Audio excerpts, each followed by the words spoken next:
Hello and welcome to StratNews Global. I'm Nitin Gokhale. With me today is Professor Kamakoti, the director of IIT Madras, and a man who's been at the helm for exactly 2 years and 3 months, as he was telling me before we got onto the camera. So, 2 years and 3 months. Tell me your journey and what is IIT Madras doing broadly first, and then we'll get into deep dive into other things.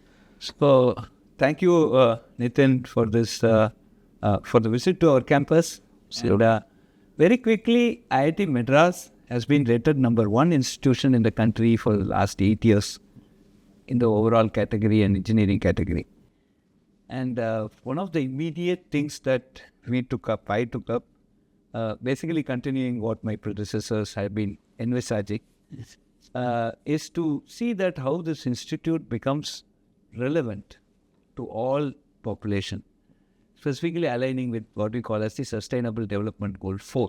Right. Which talks about equitable, affordable, accessible, quality education for all. Absolutely.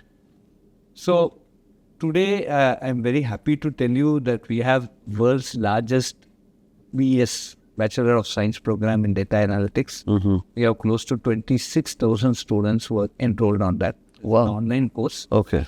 And we also have a BS in electronic systems. As you know, there's semiconductors boom in the country. Yes. There are around 1,000 students just started last year. Mm-hmm.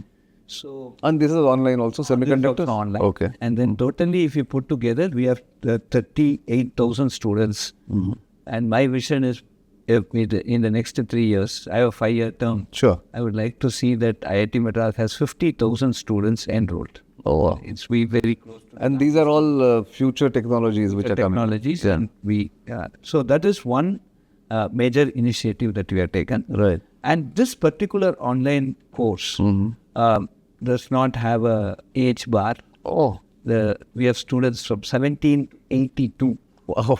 81-year-old grandpa came and told, I couldn't clear the eligibility test. I said, don't worry, next year you'll clear. He Okay. came with a bag of sweets next year. Wow. And I have cleared it. Very nice. Very enthusiastically learning Python at 82. Mm. So this is one beautiful thing. Right. And we are working professionals. And fortunately for us, the National Education Policy 2020 also came at the right spot of time. When Professor Bhaskar, my predecessor, actually conceived of this course and got it into shape. Now we are talking about multiple entries, multiple exits. Right. So this program has an exit at first year, second year, fourth year. Yeah. And very interestingly, we started working with the Tamil Nadu government. Mm-hmm. And we did reach the government schools, the corporation schools. Okay. And we selected, just as a first cut, we selected around 200 students and trained them. 120 of them cleared the eligibility test and were offered admission. Oh, okay. So today we have close to 5,000 of these 25,000 students are below poverty line in the sense that their annual family income is less than 5 lakh. Wow. And they are from different parts of India. And if they all succeed and Sure. this course, they'll Oh, this will be such an enhancement, yeah, IIT Madras. Madras alumnus. Correct. And by statistics, we need 500,000 data scientists to 4 to 7 years. This is one statistics I saw somewhere. Yes. And this is also true. We are seeing the need for data science. Absolutely. So this is one big. Very big. I think it's a very big project, really, because sheer numbers itself is started evident. by my predecessor, and then You're taking it forward. and Yeah. now we are seeing some very, very constructive, very effective outcomes. Sure. The next thing is that we have opened up an international campus. The first ever IIT to open a first ever international campus. In Zanzibar, yeah.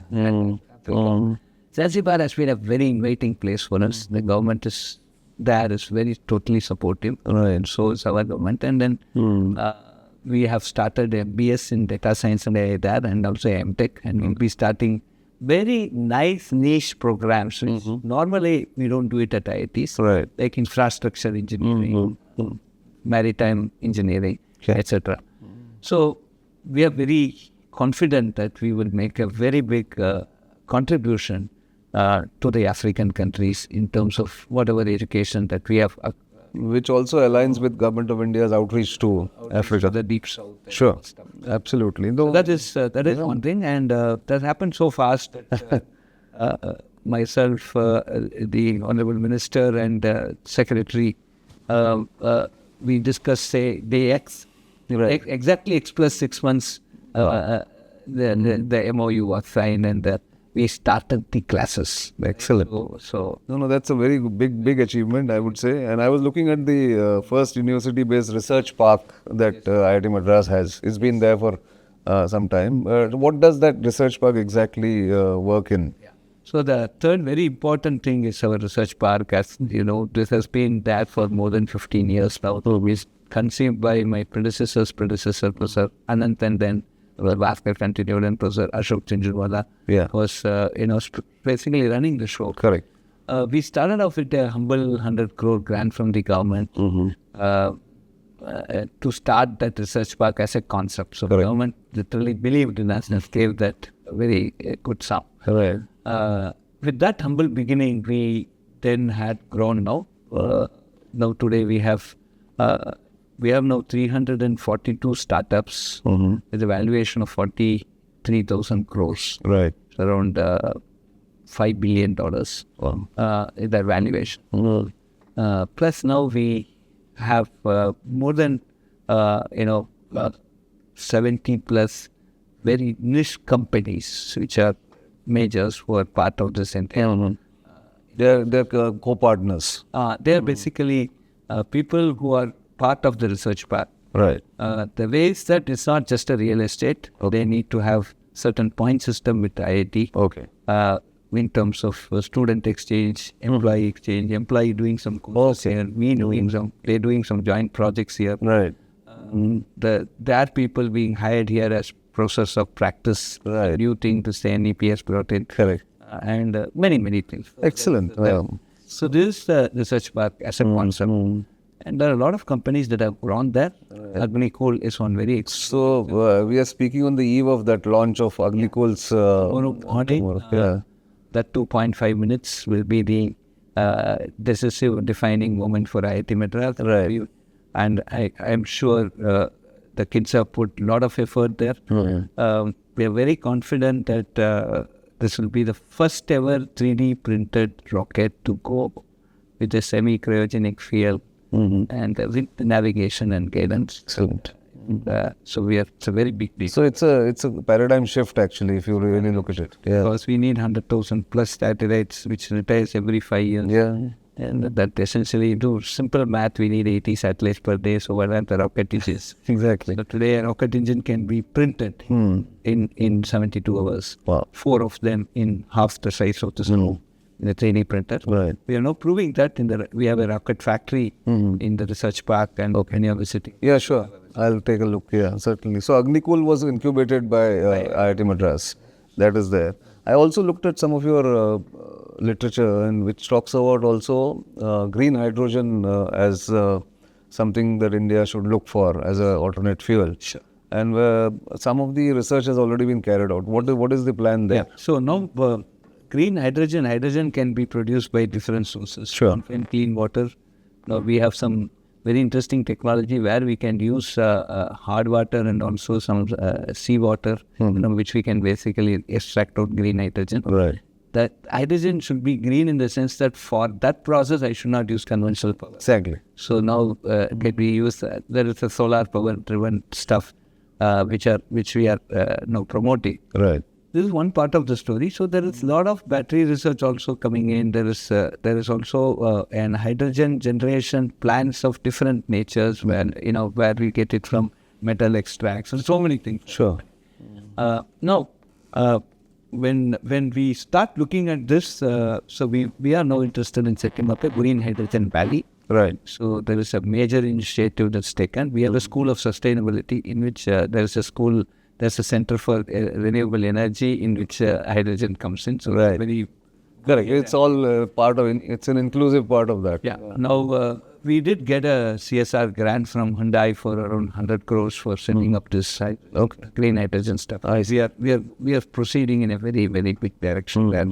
And we also have a lot of other waste to wealth type of initiatives. We do 100% recycling of water, sewage water in our campus. Right. It's a beautiful campus, by the way. So we have done from one end to another end, which is 3 kilometers. We have actually buried 26 kilometers of pipe in the campus. By just gravity, every toilet and every other wash goes to a particular collection point. We recycle that 100% and use it for again flushing and AC district tap cooling. So our freshwater consumption decreased from 3.2 million liters per day to 1.4 million liters. Huge saving. 50% saving, and with this we can sustain the campus for next 50 years. Yes, this is good. But you and Professor Bhaskar are known to us at least for your work, pioneering work on 5GI. And now I'm told that you're also working on 6G. Yes. So tell us a little more, that journey first and then 6G. 5GI, as you know, was the literal Mahabharata youth that we really had to fight and different levels to get it. And now it is harmonized with the 3GPP standard, and hopefully the next release will have that. And that is also a very interesting eye-opener for us, where we need standards that will help our country rather than because LMLC, the low mobility, large coverage is something that is needed for a country with such a huge population, such a diverse geographic areas, and also we keep importing several electronics.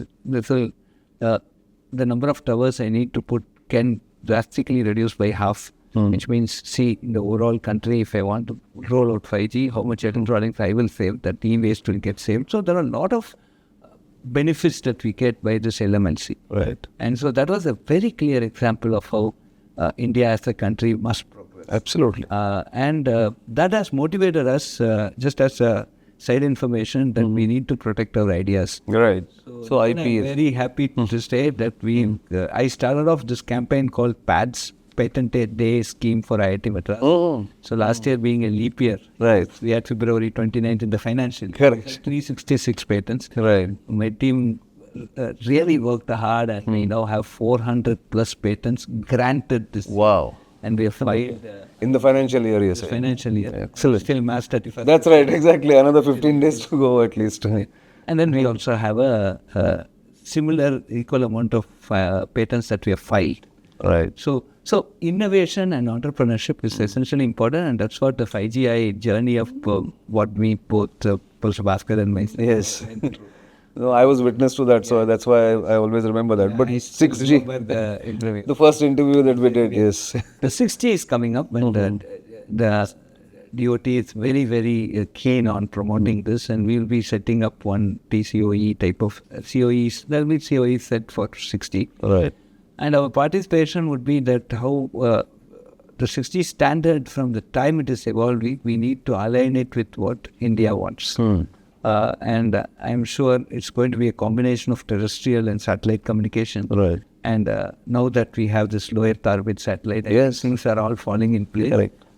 Now we need to really really and quickly move.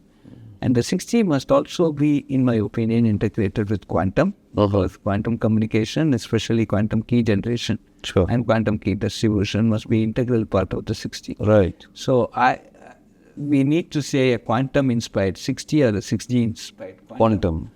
is something that we need to very seriously look at. And that's what, classical and quantum communication technology will be 6G in our opinion. That's right. And one of your former collaborators on 5GI, Abhay Karandikar, is now the Secretary, Science and Technology. Yes. That would be some help, I'm sure, to work in the A lot of help. Some help is not help. Fortunately, last one of the other big major initiatives that I had personally taken last 13 years, I've actually completely dedicated myself on the Shakti program, the Vimbo Processor program. Right. And I was really benefited because Mr. Rajiv Chandrasekhar took over as MOS of MIT. Correct. So he's an Intel Pentium architect, and so it was very easy for us to basically talk about microprocessor. That gave genesis of this DIRVI program, the Digital India RISC-V program, Right. which he basically spearheaded. Correct. Without him, we could not have launched it. Sure. Today, this microprocessor has taken a different, India flag, national anthem for India bird. Like we are now having India instruction set architecture. Right. Thanks to him. They have really fascinated. The first meeting I had with him, first 10 minutes later, he said, hey, do you remember this cache coherence protocol? Arey, that gave me a confidence that India will reach something in semiconductors. Today we have 3 very beautiful things that have been opened. Okay. I think there are a lot of effort and put by both Mr. Ashwini Vaishnav and Mr. Rajendra. That's right. Get. And for technology people like us, hardware is extremely important. That's right. Even if we don't have hardware, we are gone. Yes. And this will be a very big time. I think it was neglected for a long time, but people like you have taken that initiative and you're doing that. So, you also a member of the National Security Advisory Board.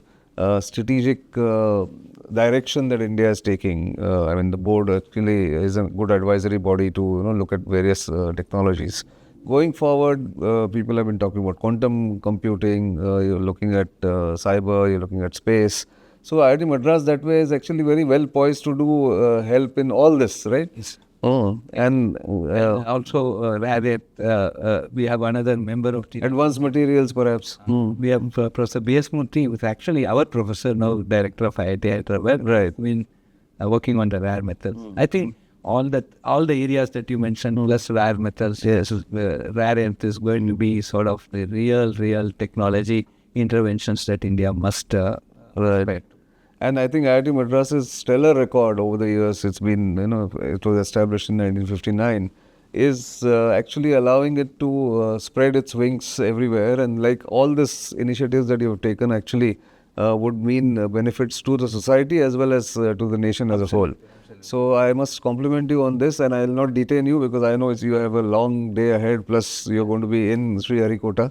And we will say good luck to the team and to IIT Madras for that project. And I also request you to look at some more centers like the AMTDC Yes. and the R2D2, which is basically for the rehabilitation of. So yesterday evening we had the launch of the Neo Motion chair, which is electric chair, electric driven chair, the standing chair. Right. You just press, it will just lift up Or the person up. and they will be standing. Right. So first time for the national anthem, people stood. With their disabilities, those who were there. So earlier we gave a standing chair which was mechanically operated. Right. Yesterday we made it as Rick stuff. Excellent. Very interesting. You also, sorry, before I end and I'll let you go, you also worked and probably it will be beneficial for the armed forces to work closely with you. Yes. So you have a couple of senior retired generals working with you. What is that project about? There are a lot of projects that we are basically looking at, both in the area of computing, communication, plus we are also looking at some of the other projects which are very close to aero and stuff. So we have professors of practice who are retired from army, and they are really contributing on defense technology. That's right. And motivating our youngsters to take up entrepreneurship. So my target is in the 2025 November 1, that's the first day of our placement.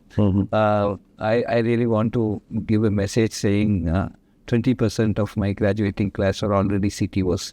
Right? I would really want to encourage that level of entrepreneurship. And I'm pushing the students, basically convincing them that it's a worthwhile thing. And today, if you are successful entrepreneur, very good for both you, IIT Madras, everybody. Yes. But if you fail, then even fail according to Dr. Kalam is the first attempt in learning. Suspect. So you fail. I am a failed entrepreneur is a credible line that you can add into your CV. Absolutely. Because that failure will teach you so much lessons which no success can teach you. So this is what I'm basically. No, and that's what. And theory will not teach that to students. But that's a wonderful approach. So interesting. I don't know. Probably if you get some kids here, Yes, I will. just introduce Yeah, of course. yourself and say, I'm friend of your director. How is your director? What is he talking about? Employment. Employment, exactly. Really, India, if we really look at Viksit Bharat 2047, as Honorable PM really repeats every time. Yes. I think we need more employers than Absolutely. innovation and entrepreneurship. Absolutely. No. So that's a good combination. You're doing scientific research, learning, and scientific Call temper. it translational. Translational. Okay. That's good. So thanks for your time and thanks for all the insights. Thank you very much. It was such a pleasure to come here. Yes. And we will continue to be associated. Let us know whatever we can do for sense of coverage, writing, articles, whatever. Yes. Yeah. So it will be our pleasure. Thanks so much. So that was Professor Kamakoti, of Director of IIT Madras, talking to us about the journey of the institute and the number of initiatives he's taken to create entrepreneurs as well as scientists. So keep watching StratNews Global, and of course keep giving us feedback. That's important for us. Do watch our programs and give us feedback also on social media. For the time being, it's goodbye. For more such videos, subscribe to our YouTube channel. Make sure you hit the like button and follow for more.